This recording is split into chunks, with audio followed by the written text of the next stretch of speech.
Welcome to the Millionaire Journey Podcast. The goal of this podcast is to guide and empower you on your journey towards financial independence. Here's your host, Len Yaney. Today, my guest is Jared Prevost, real estate entrepreneur succeeding in several niches. Welcome, Jared. Thanks for having me on, Glenn. It is a pleasure. Yeah, I'm really excited. I thought I was just getting a lender on, and I found out that you're a man with several hats, and I'm excited to hear about them.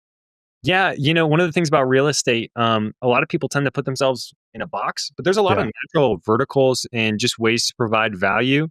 And I don't know, I figured out how to do them and do pretty well with it without getting distracted. And that's kind of the key piece. Yeah, definitely a hard part. If you could just tell us about how you got started in personal finance and how you got to where you're at today. Yeah. So we'll start with personal finance, and you'll learn pretty quickly that I'm not somebody that gives up easily. Actually, this hat right here, this is a software company I started in college. So 2020, been 5 years. Finally just getting to the point where we're making money with it. But probably 3 or 4 times almost quit that. And the backstory with that is I don't come from a family of entrepreneurs. Family's all medicine. Even my extended family, there's like entrepreneurs, nurses, accountants, but pretty much nobody runs their own business. I didn't know that was really a thing. I thought you could be like a boss, but I didn't know you could be like a business owner. And so I got into college. My freshman year had this professor who was like 30 years old, a millionaire through real estate, really exciting, engaging.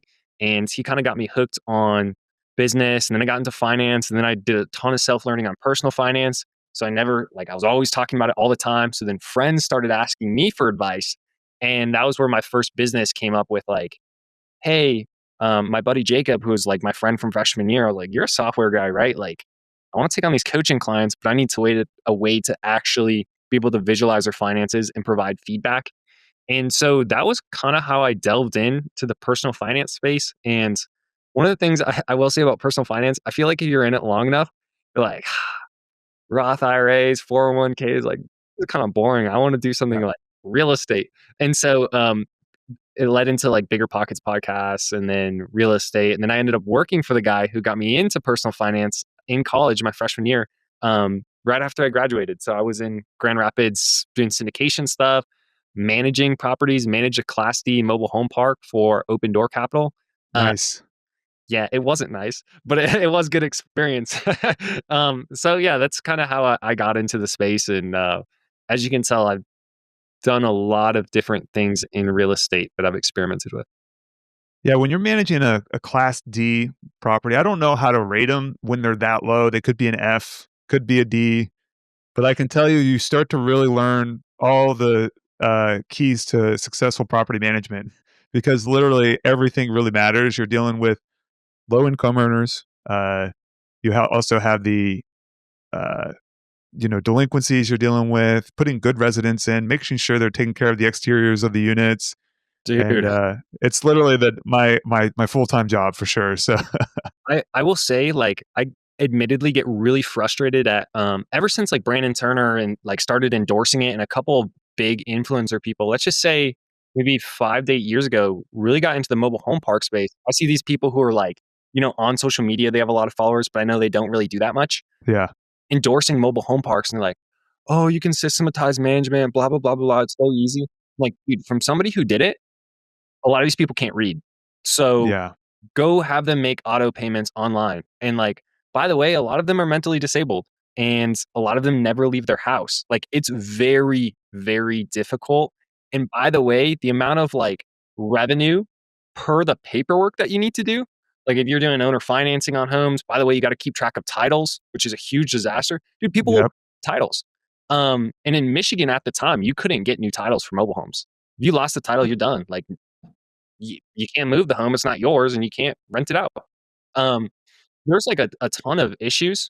I think, and you'd probably be able to speak to this more than myself, but my impression on it was, I think there's a lot of opportunity there, but you really need to be a talented operator and really know your due diligence. That park in particular had a lot of issues with due diligence that weren't exposed, like really old plumbing that had tons of tree roots all throughout the park. It was a former campground, so like the lots were too small for the homes. The homes would stick out into the street. And so the city was like, no, dude, you can't put on more homes. I don't care if the lots are empty. Or Yeah.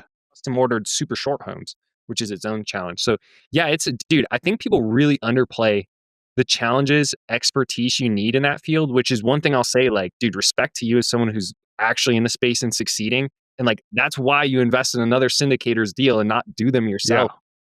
Operator in that industry is like, this is not freaking like multifamily apartments. That's, I think, fairly easy. Yeah. Mobile homes, you need talent and you need a lot of skill. Yeah. I would say the stabilization of a mobile home park compared to a apartment is night and day different. And when we buy an apartment, it just seems like just kind of throw it in the wheelhouse. The problem with, I would say the hard part about scaling mobile home parks is it's not like the same process for every park. I mean, yeah, there is some like the cleanup, the management, but when it comes to like placement of units, you have to have someone that somewhat cares that's actually managing it. You can't have somebody that it's a lot harder to measure, is what I would say, compared to vacancy and delinquency. It's like how clean is the park and how much stuff is here. You have to literally get your eyes out on the park to make sure it's being taken care of. And by the way, there's the whole thing, like, do you have somebody who lives at the park manage it? And then there's all this like drama that you find out about and like people snitching on each other and people doing this and that. And it's like, or do you have someone off site, but then you have to pay them. And it's like, dude, they don't make that much in revenue. No, they don't Not care. like, They're it's not not like, getting up off their couch for that. no, no, dude. When I was managing, like at the time, bro, I was making peanuts. So I was just excited to have like 2 jobs so I could actually do more than pay rent. But um, it's like, dude, in a multifamily apartment, like if you're paying, 8% of rent, like, okay, that's not bad. Paying 8% of rent in a mobile home park for somebody to manage, it's like that's way more units for the same income and usually a harder tenant class. So yeah, it's like it's not for the faint of heart, man. If you want to succeed in that, you really need to know what you're doing. And to your point, it's like I think there's much more of a like spidey sense of is this a good park or not? Not like, oh, due diligence checklist, check, check, check, check, check. Like, I don't know. They're not like that. They're kind of their own beast, I think. Yeah, the one thing I would say about it, scalability wise, is like as I guess, mature in the business, you start to respect a very nice park compared to buying the lower grade park because there's so many variables that you add in. When Yeah. it's like a mess, you look at it as like, okay, this is going to be super value add, but you don't. It's hard to really know what the value, how much money is going to cost to get it to where it needs to go to get to Yeah. that even a C, B class type park.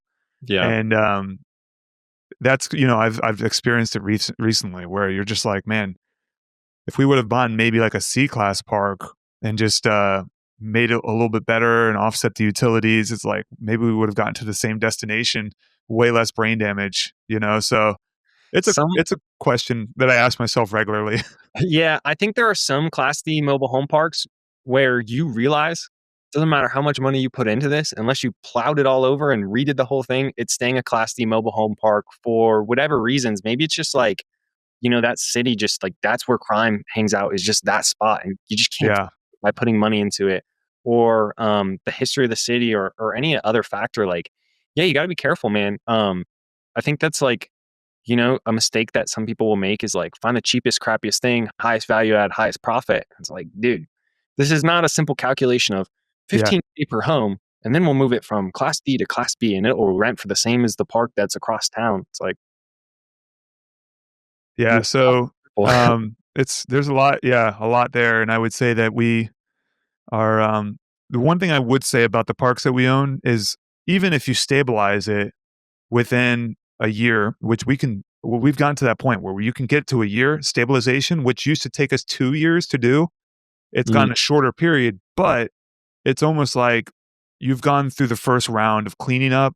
Now have to go through the second round. And I would say if you look at the parks that we've owned for 3 years, even if they were way worse than the parks that we're buying today, they're still like way yeah. ahead just from owning and consistency. And that's where the systems and operations happen. Yep. So it's a hard one to see because like I see parks all the time, not all the time, but regularly, that are very not low price but cheaper parks, but I can see how much work they are, and I'm like, is this worth it? And then I gotta think if I own this in 3 to 5 years, I actually firmly believe that mobile home parks are still way undervalued. You can't really, they're not creating them anymore. It's the Yep. most affordable housing you can find.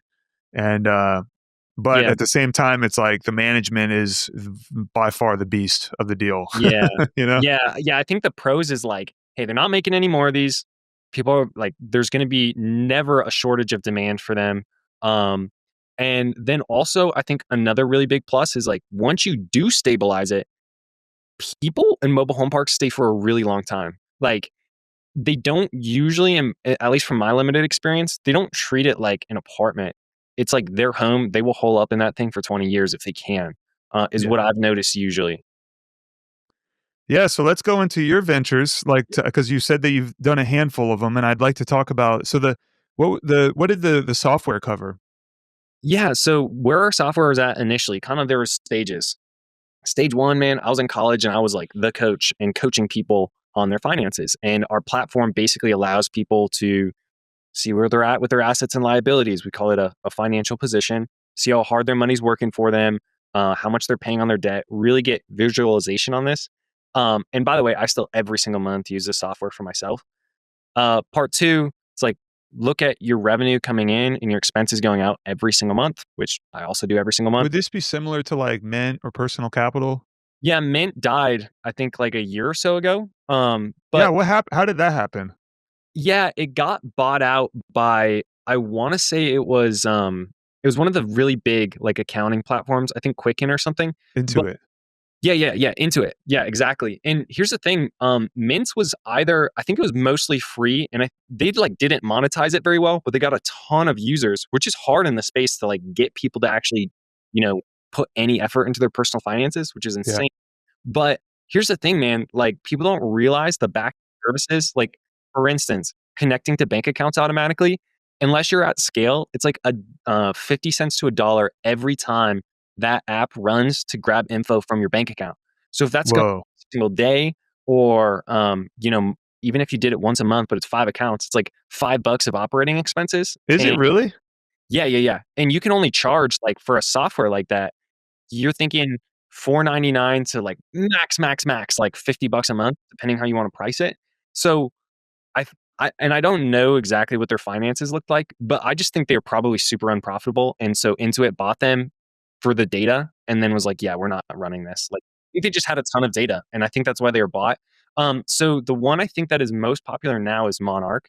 Um, and what we did is, so we went from the coaching, and then I got really interested in real estate, and I just didn't want to talk about personal finance, and it was like a lot of work for not that much money. Yeah. Uh, and so we shifted, and we're like, we have something cool here. Most money coaches, like, they don't actually have any kind of platform. They would do like these really kind of dumb, in my opinion, like Excel templates and stuff. And it's like, dude, I'm not going into someone else's Excel template and like putting my financials on there. That's just so we were like, what if we just gave them a white label like, hey, you can use our whole platform. It's super customizable. You can host your own resources on there. We will even set it up with all the emails, have your branding, font, color scheme. The domain is yours. Like everything about it looks like you built it. And then if you get users on, you can either pay per user per month and include it in your coaching package, or you can split 50-50 revenue when you go out and sell this. And I think that's honestly still a really good idea. But the problem is, for a long time, the division of focus was really, really challenging for me. And when my real estate lending business started taking off, I was like, dude, I just can't have this world of real estate and this totally other separate world of money coaches. And so about like maybe 6 months ago or so, that's where we made the change. And we actually got the portal up with James Lascara's Elite Investor Mindset Group. And I kind of realized too, I was like, dude, if you're a real estate entrepreneur, most people know how much revenue they make per month. They don't actually know their net. And if Yeah. they do, it's through like their bookkeeper telling them, and they're using QuickBooks, and they're like pretty detached from the actual details. So I was like, dude, I don't know how much I know my revenue every month. Sometimes I'm shocked by my expenses. And a lot of times I find stuff where I'm like, dude, like what is going on with this? I need to cut stuff back. And it's way easier to save money than make money. Um, so yeah, we started rolling with that, and we've got a couple other like pretty high level groups that are interested. But that's like been that whole journey, kind of stretched out over 5 years. And when you only spend a few hours a week on something because you got something else going on. Things take a long time, man. So Yeah. that's been that journey with this company, and um, I'm pretty excited about where it's going, and I'm quite frankly pretty happy it's now in like my world of real estate where I like to hang out. So so like if we talk about so what you're saying is it's just like figuring out the best allocation of your dollar, or really putting a value on where you spend your money. Is it just showing like if you should pay off a debt or if it should be put invested? Is that like kind of Yeah.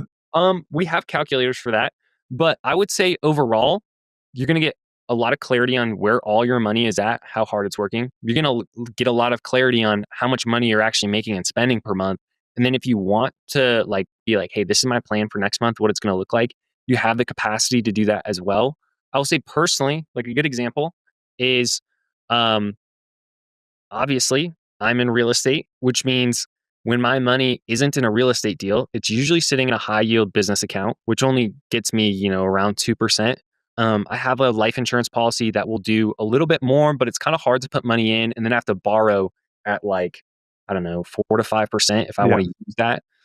So I have a lot of different sources of capital. I have 0% interest, business credit cards, which I like to tap into, but I just bought a house yesterday that closed. And the question that I was asking myself is like, do I have enough money to just do this deal and not put myself at risk? Or should I consider expanding and looking for another deal to buy because I've got, some funds around? And so it's very difficult for me to be like, let me log into this account. Okay, I've got that here. Let me write this down. Let me log into this account. Let me write this down. And by the way, I don't really know offhand what my monthly payment obligations are, right? Which is useful for forecasting my finances. So I just logged in to my Lascara IE finance portal. And I was like, okay, this is what my financial position looks like right now. This is how much cash I've got. This is how much I have for credit lines. It's like, yeah, I think I should just stick to only one deal right now to not put myself at risk. And so like from a real estate perspective or being an entrepreneur, like, dude, why would I care to update my finances every month? Like, I'm sure my net worth will go up. I'm sure it's fine. Like, I'm sure my revenue goes up over time.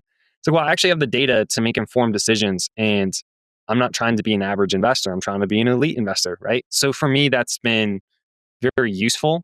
And most entrepreneurs, man, they kind of fly by the seat of their pants with finances and tend to overextend themselves. And as somebody who lends money, dude, the amount of people overextending themselves on deals, Yeah. like it's bad, man. And it takes one deal not selling for most people, one deal going like your worst case scenario, where they're all of a sudden like really hurting and putting themselves in a position of like fire sailing, borrowing Yeah. money, really high rates, like doing these crazy things that set you back so much. I'm like, why? Why do you guys do that? You know, A lot the of short allure of a deal what is too what it strong. turns into is a lot of short-term decision making compared to the long-term play. Yeah. It's just like, dude, be intentional with your money. Know where it's at. Like the reason we're doing this, yeah, like real estate is fun, but it's also a huge headache. There's a lot of problems. There's so much BS that you have to go through. At the end of the day, like the purpose of it is to gain control of your life, ultimately get financial independence. So why are you making uninformed decisions about where to put your money and where to park it in deals? Like it's almost like you say you want to do this, right? But then your left hand is over here doing something different. Um, there's just not congruence with what people say versus how people actually, in the background are taking care of their finances, in my opinion. Yeah, as you were talking, I was thinking about my financial journey, and I thought about really when I started was when I got on one of those apps, and at the time it was Personal Capital, and then it went downhill after it was purchased by a financial institution, and then Always, always, yeah. it went downhill. I was just like, oh my gosh, it was like hard to use it after that. But anyways, I I literally figured out, I'm like, I'm putting all my money in my 401k, all of my, becoming illiquid, and my cash flow is not increasing. So how am I going? I'm going against the grain by doing this. And then I also would see Yeah. like, okay, I have this debt over here, might be a good interest rate, might be a bad, whatever. And it turned into where I was like, if I pay this off, my cash flow increases by like $300 to $500. So it's like, what would I have to invest in to get this $300 to $500 a month? Yep. And yeah, and I do that. I do it today. I do it. I can tell you that because of all the real estate that I manage, it's harder to be focused on my own personal stuff. But I have like a net worth sheet that Yeah. I do see what like the return on equity I have on everything and what I get paid regularly on. And it kind of makes me a longer decision making instead of like weighing yourself on a scale every day. You do it like once a week. Yeah. So, Yeah. so I literally updated it yesterday, and I think the last time I did it was like a month or two ago. But I use it for me. I use it for I can pull it together very quickly for a bank and send it to them, show them where all my income's coming from. Yeah. And but also, like, if you are able to save like $1,000, you're literally adding like $100,000 investment at 12% returns.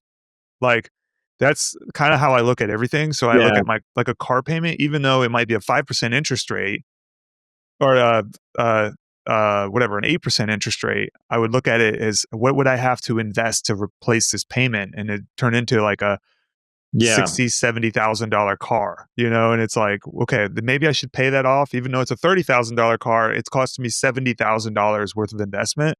So that's Yeah. kind of how I value my Yeah. investment approach. That's an interesting framework. That I remember one of the questions I would get the most often, and like I was in college, right? I think I was a junior when we started like doing the coaching, and the questions I would get all the time, most people had some kind of debt. Oftentimes it was credit card, which isn't obvious. Pay off credit card debt unless it's 0% interest. Like pay that. Yeah. You're like, it's so hard to out earn that on an Never. investment. Unless you're lending credit card debt. Unless it's short. If you're going short 2-3 months, if you're doing something like a house flip, but even then you're adding risk. You're running on red. Yes. So was that credit card is like usually obvious, especially if you're like a college student, right? But then it would get a little bit trickier when it's like, hey, I do have these student loans. They're at 4.5%. That's around what student loans were at the time. Sometimes lower, sometimes higher, depending on subsidized, non-subsidized, Parent Plus, etc. And then it would be like car payments, and it would be like, hey, I have like this job I make pretty good money with. I want to invest. Like, should I invest or pay off debt? It's like, that's a tough question. So we built a calculator for plug it in, see what happens over time if you pay off debt or invest. But also know, I found that most people cared more about how they felt, Oh yeah. what the math said. And I don't like discount that, right? It's like, dude, there's no price that you can pay for peace of mind. And if it gives you a lot of peace of mind to be debt free, it's like, I don't blame you for that at all. Mathematically, the whole point of debt from an investment perspective is that you can borrow at 5 and make it 10. You can borrow at 12, make it 30%, right? So it depends for everyone, but we kind of just built that tool for people to be able to see that. Because that's, I think that right there, that question and how you answer that for your approach on debt versus invest is one, probably the strongest indicator if you're an entrepreneur or not.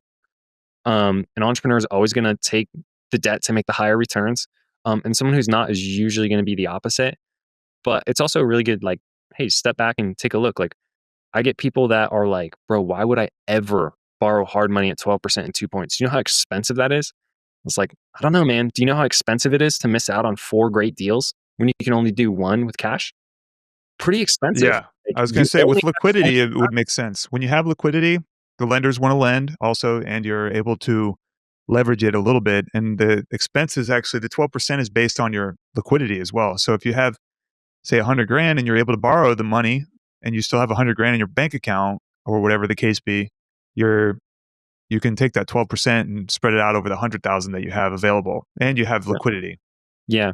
So that ultimately, I think, becomes the question with debt. I think sometimes people get too focused on, okay, I make X amount if I do it cash, like let's just say a real estate flip. And then I'm always going to make less with hard money. I'm like, yes, this is correct. Every single time that's going to be the case. However, there's a question of like, hey, if you could only do 3 deals this year, if you did it cash, or if you could usually you can about 4 times the amount of deal volume you can handle without putting yourself in financial risk, 4 times the amount of fix and flips, like maxing out your leverage with hard money. And so the question, there's actually a few people in James's group that do stuff all cash, but you can only do like, unless you're freaking like absolutely loaded to the point where you don't, why even fix and flip at that point? You're probably going to be capped at about doing 4 a year in a market like Tampa Bay. Like having more than 500K capital out just on real estate, like you got to have a pretty big bank account and like all in cash. And those same people, it's like, if you are happy with 4 per year, that's great, man. Like you can make 200K doing 4 per year, like pretty realistically, if you average out returns in Tampa, 10% margin on 500K exit, about 50K per flip. So you're probably doing like 150 to 200, depending on how you source your deals. So then the question is like, do you like that? Are you happy with that? If so, great. But if you want to scale, then you need to lever, and rather than make 50 per deal, maybe you make 40 per deal. But you're also doing, 2 times, 3 times, maybe even as much as 4 times. So I don't know. I don't know how I got on that tangent, but that's like my general perspective with debt and hard money and doing fix and flips. Hey guys, if you want to learn more about our deals we're investing in, go to our website and sign up for our free ebook, 10 Reasons Mobile Home Parks Outperform Other Real Estate Investments. We won't spam you. We'll just keep you updated on the podcast and the deals we're working on. Now, back to the show.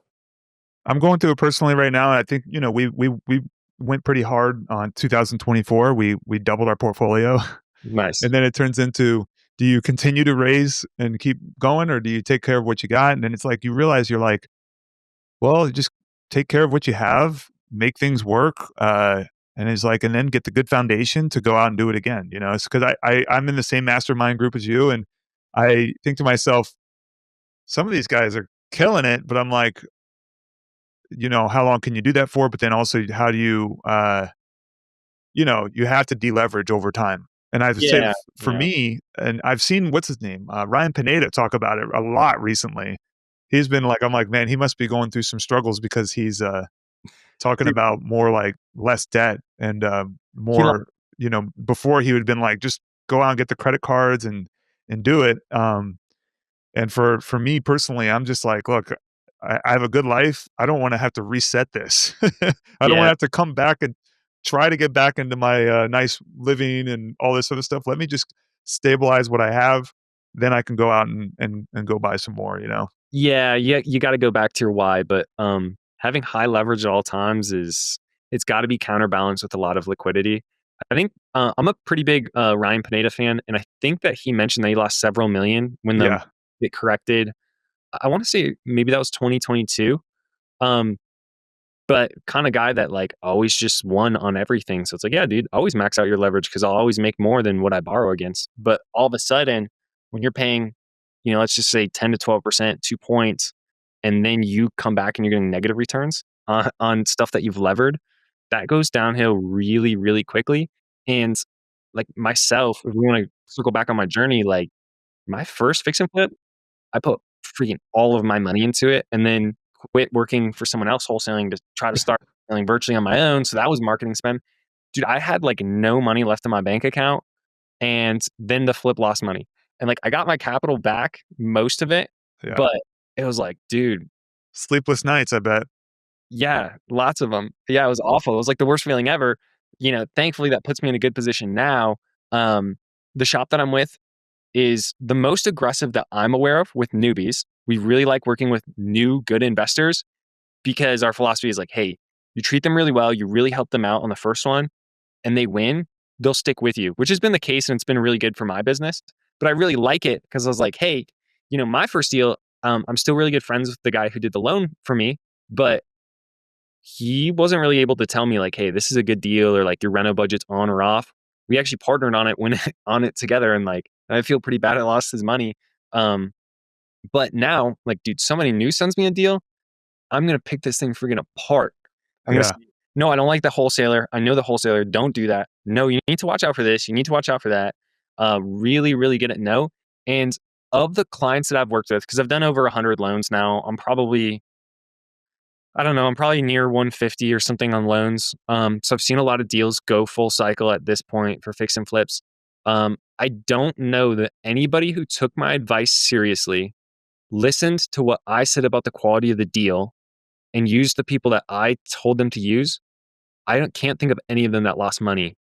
And this is in a market that's really tough. Now, do most people do that and listen to me and actually care about my advice? It's like maybe 40%.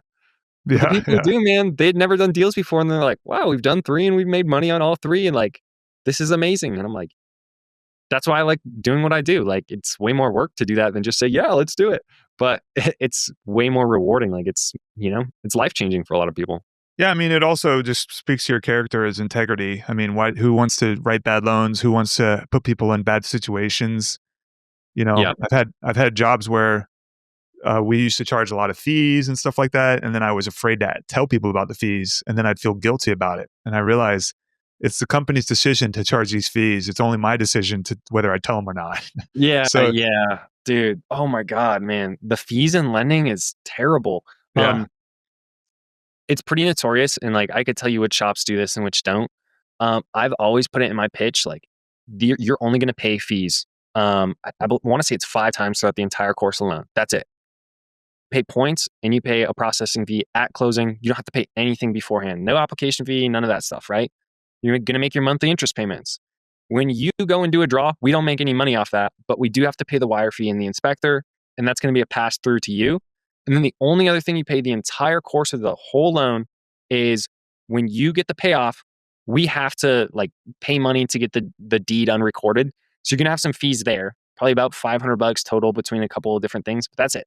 But hard money lenders notoriously are known for ticky tack fees, like yeah. fee for this, fee for that, fee for that. And it's like, where was this on the quote? And I'm just like, I'm relieved I don't have to do that or deal with those conversations because you know how people get, man. Like I'm the same way. I get pissed if Yeah. people charge me Oh, yeah. stuff that they weren't upfront about, and then you're like you're at their mercy. You don't have a choice. Yeah. So so with the house flipping and the lending environment, how have you seen it change since, back when everybody's lending? Now I feel like people are getting a little tighter on the underwriting.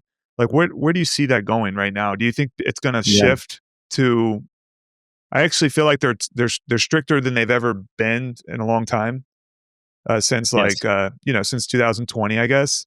Yeah. Yeah. Yeah. And but do you think they're going to get easier going forward? Because I feel like that's where it's going. That's a good question. I can tell you that. So I've been lending for about a year and a half in the hard money space, and things have changed a lot even since I started.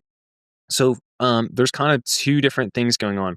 One, hard money lending has gotten more and more competitive. I mean, for example, like even the company that I lend for, Rain City Capital, like wasn't even in Florida. Um, Florida's attracted a lot of new lenders, which a lot of them now regret. Uh, but the space has gotten more competitive. So on that front, there's more push for like who can do lower rates, who can do stuff more creatively, who can drop certain requirements. However, on the other hand, the one thing that's really, really scary when the basis of what you're lending on is primarily after repair value, that's going to be like, I would say, of all things, like property type, where it's located, after repair value is like 50% of the decision making for a hard money lender. Well, when you see that stuff is selling for less in most states than it was last year, that's really concerning. And in particular, the states that lenders are particularly pulling back on, getting more strict on, would be Florida number one, Texas number two. I think Arizona still is not really great. In Florida, it's actually getting harder and harder to get the competitive stuff, get the lower down payment. And circling back to like one of the reasons I've been able to continue to offer the same stuff is because my loans are doing well because I didn't just say yes for the Yeah, yeah, so it's easy to justify continuing to do the loans that where stuff is actually selling. And even if it is selling for less, people are still making money and they're still getting out of their deals, which is the most important thing. So moving forward, I think moving forward that if we see the market start to stabilize and prices go up and like rates come down, we'll probably continue to see hard money get easier and cheaper. However, I think a lot of lenders are kind of struggling because anyone institutional goes out to the bond market or, a bank, like they sell their notes. It's the only way you get the capital back to be able to lend again. Well, back in the day, man, even a couple of years ago, call it like, 2017, hardly anyone was doing hard money lending. And it's like you could charge 4 points, 12 to 14% interest. And by the way, you were borrowing money probably at like 5, 6%, and then yeah, even lower. yeah, Now it's like, dude, I think a lot of lenders are paying 8% on the money that they're borrowing and only making 10% on the money they're lending. And by the way, they have a whole team and infrastructure to pay. And so there's some lenders that are pretty big that I don't really think they make a lot of money. And so there's kind of this question of like, are some people going to fail because there's not that much spread? I don't know. So it's kind of hard to say moving forward, but I would imagine that people will start to get more aggressive, specifically on interest rates with hard money. I don't know. We'll have to find out as I rub my crystal ball here and Yeah, yeah. think So, about it.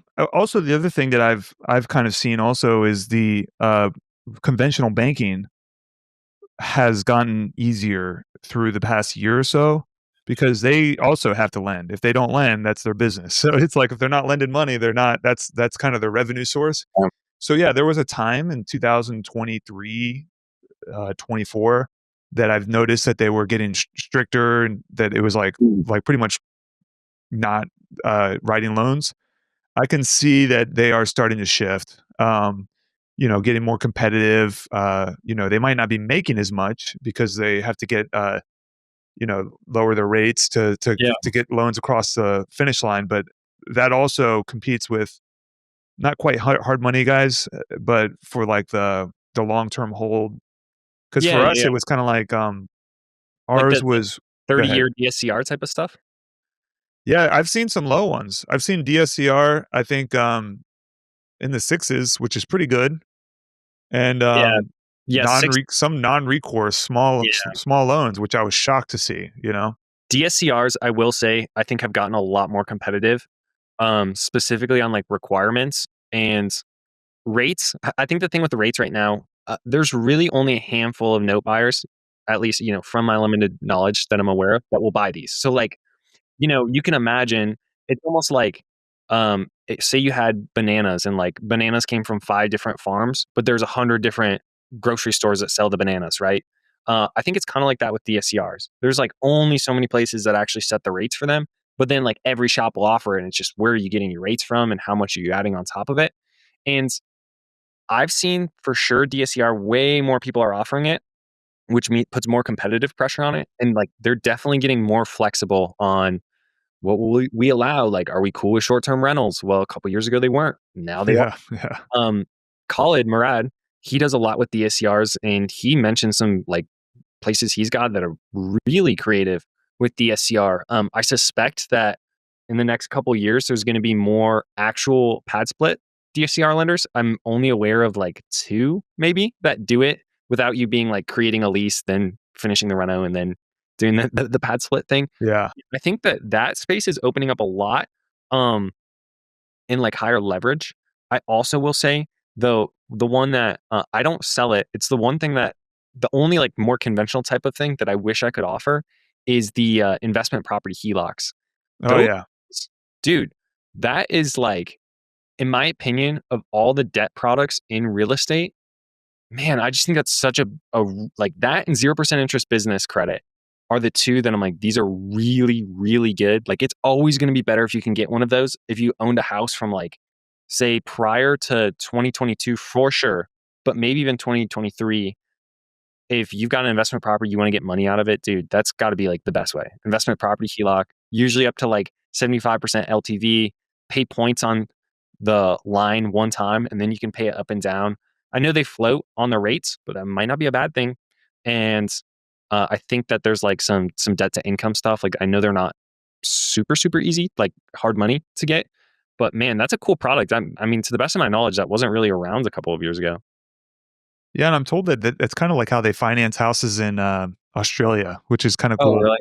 Yeah, like their structure, they don't really have like it's just like a home equity line of credit, and they can pay in and out when they need to, and it's interest only. Hmm. I don't know if it's like all the loans, but I'm told that it's a high percentage of loans. But what it creates is more equity because, I mean, I guess it could go the other way as well. But Yeah, yeah. Like either is more equity or a lot less. yeah, you'd be Depending more likely to pay off your house knowing that you can get the money out, and then and it turns into more of a I look That's at cool. paying off a house as some people it might be the best decision they could do for themselves compared to don't pay off your house and just keep your money locked up in the stock market, so Yeah. Dude, that's a cool idea though. Like if I knew I bought a primary house and they're like, hey, we'll always like you have 350K of credit available, just don't go beyond that and then, pay it down. I would be so excited to pay that down to get like, all right, I'm paying it down at you would take the money out and invest more. well, that's what I'm saying, dude. I'd pay it down so like, all right, cool. I got 50K here whenever I need it, and then I can tap into it. Like that's way better than a stupid, fixed mortgage where it's like, hey, if I put money into this, it only really matters if the entire loan is paid off. Otherwise, I pay this Yeah. amount and I can't touch my money in it. That would be sweet, man. And then also, The name of the loan that does it in America is All in One. And then I think most banks will do it, but it's considered a commercial loan. hmm, I think it has to do with more rent investment property. sure. Because I've done it on like non-conforming condos. They would do it on a Mhm. non-conforming condo. I bought one for 50,000, and it ended up being 100,000. And I was working on getting one across the finish line for that, but it was going to be called a commercial loan. But they just secured it to the condo. Is really what it turned into. Would that But be, if it was non-conforming, was that something that was warrantable or a, it's non-warrantable. really? Yeah, I know that's really hard to find money for. Yeah, that was when I first got in. That was my first purchase ever in real estate. Really? It was a Wow. And you know what? non-conforming, That's crazy, man. non-warrantable condo. I hope you got a really good discount on it because nobody buys those things. Yeah, I paid 50,000 for it, and then what, dude? The place I bought the condo, and then I talked to the HOA manager, and he said, "Yeah, it would take about he said $30,000 to get this place turned around." I was like, "Oh, 30,000 is not bad." He's like, "No, 30,000 each unit." And I'm just like, "Oh no, I hope that doesn't happen." He's like, "The assessments." He's like, "If we actually assessed what we needed done, it'd be 30,000 a unit." I'm like, Jeez, "That's dude. not something I knew." And Yeah. there's stucco falling off the building and stuff like that. Not on my building, but the buildings in the complex. So, Did you sell that or hold it as a rental? oh, I freaking great deal. I mean, I paid 50,000, 12,000 down, and sold it for 115 2 years later. Okay, yeah, I was gonna say, man, that would be terrifying to have a rental where it's like, hey, you make like $500 in cash flow, you feel great. Like that's a great rental for long term. And then it's like, oh, hey, here's a 30 grand assessment fee. Good luck. They it was like right after I sold it, and I had no idea about this, but right after I sold it, the fees tripled, the HOA condo fees. And but yeah, it ended up helping me. Literally, it was just one of those things where I was just like, I'm gonna make a lot of money on this. I don't want to find out what it's like to lose it, so I figured I'd just sell it and then roll it into something else. So Yeah, I mean, if you want to talk about people who need to learn personal finance, man, those condo associations notoriously terrible at financial planning. stealing, they're known for stealing. Like the ones that I mean, you see these guys that embezzle all this money, and you're just like, I mean, I think they end up going to prison, but at the same time, it's like, where does that money go? It doesn't come back. Yeah, 100%. So cool. Well, you have a podcast. I do. What's the name of the podcast? The podcast is Lever Up Your Life. There And the you go. concept of it is just in business and personal life, et cetera. Like, what is it that you're doing to like get your life from where it was to where it is now and lessons along that way. So it's pretty fun. It used to be called Hard Money Monday, and then it was like very, about hard money. But it's like, yeah, it's a lot more interesting to talk to people about what they've done to transform their life, personal, business, whatever it would be. And usually it's real estate focused and it's a pretty, Yes. I'll get you on it once, Awesome. I'm reconfiguring how that show is going to be set up right now. I got to work on my lighting for my studio. Dude, I'm like, this is the first thing I shot in my new studio.